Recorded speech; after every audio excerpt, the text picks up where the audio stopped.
Football is full of what ifs and near misses. The transfer market is extremely volatile, deals can collapse with ease. Today we explore those what if transfers. Here are some transfers that nearly happened. Ronaldo to Manchester City.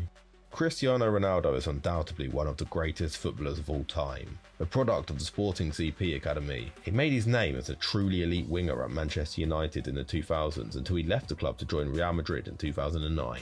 He truly became a footballing great at Madrid, where he enjoyed a 9-year stint full of extreme success. In 2018 he completed a surprise move to Juventus. His time in Turin was mixed to say the least. He never lost his frightening finishing ability. But during his spell, the club disappointed in Europe and their dominance in the league began to wane. In the summer of 2021, Juventus seemed content on letting the then 36-year-old leave. A return to Manchester seemed on the cards, but this time to his former club's rivals, Manchester City. When news broke of an agreement being close, there was outrage. United fans begged him not to make the mistake in joining their rivals. Former teammates and even former head coach Alex Ferguson made personal calls to Ronaldo to stop the move. Ronaldo became unsure in the move and United's higher-ups smelt blood and swiftly hijacked the transfer, bringing him back to Old Trafford for £12.85 million. Gerrard to Chelsea. Steven Gerrard is Mr. Liverpool, a legend in every sense. He captained them to nearly every trophy. However, there was one trophy that eluded him for his entire career, the Premier League title. It seemed unfathomable that Gerrard would be tempted by a title rival, but the unthinkable nearly became reality. Chelsea under Jose Mourinho were a title machine, winning back-to-back titles in 2005 and 2006. Backed by extreme wealth, Chelsea were on the rise.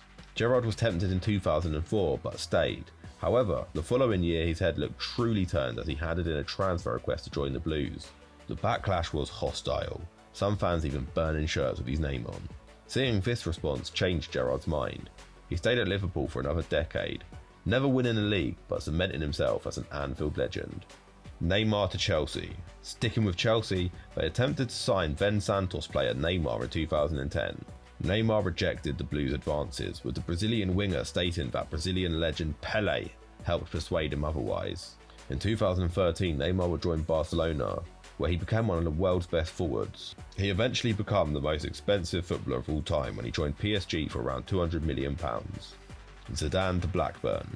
Why do you want to sign Zidane when we've got Tim Sherwood? Were the now infamous words that chairman Jack Walker told Blackburn Rovers boss Roy Harford. Blackburn had scouted the French legend just after winning the Premier League, but passed on the chance to bid for him. Zidane would go on to become one of the best midfielders of all time, playing for both Juventus and Real Madrid. Blackburn were never able to regain their spot as league champions and eventually fell out of the Premier League altogether. Lewandowski to Blackburn. Blackburn in this list again, this time with one of the craziest cancelled transfers of all time. Allardyce's Blackburn had a bid for the Lech Poznan striker accepted, but a volcanic eruption in Iceland caused mass disruption to air travel across Europe. Whilst his plane was delayed, Borussia Dortmund swooped to steal the striker and he chose instead to join the German club. He would eventually leave Dortmund to league rivals Bayern Munich, where he became one of the world's best strikers, narrowly missing out on 2 Ballon d'Ors. Before we move on to the next transfer, I'd like to take a minute to ask you to like and subscribe. Thank you. Ibrahimovic to Arsenal. We end today's video with one of the most infamous transfer collapses. In the year 2000, Arsene Wenger was keen to recruit a young Swedish star. He offered Zlatan a trial at Arsenal. This would prove to be a big mistake. Offended at only being offered a trial, Ibrahimovic replied with, "I don't do trials." Ibrahimovic developed into a prolific striker who has shown incredible longevity across his career. Known for both his ability to score acrobatic goals despite his height and his fiery personality, Zlatan has marked himself as an icon of the game.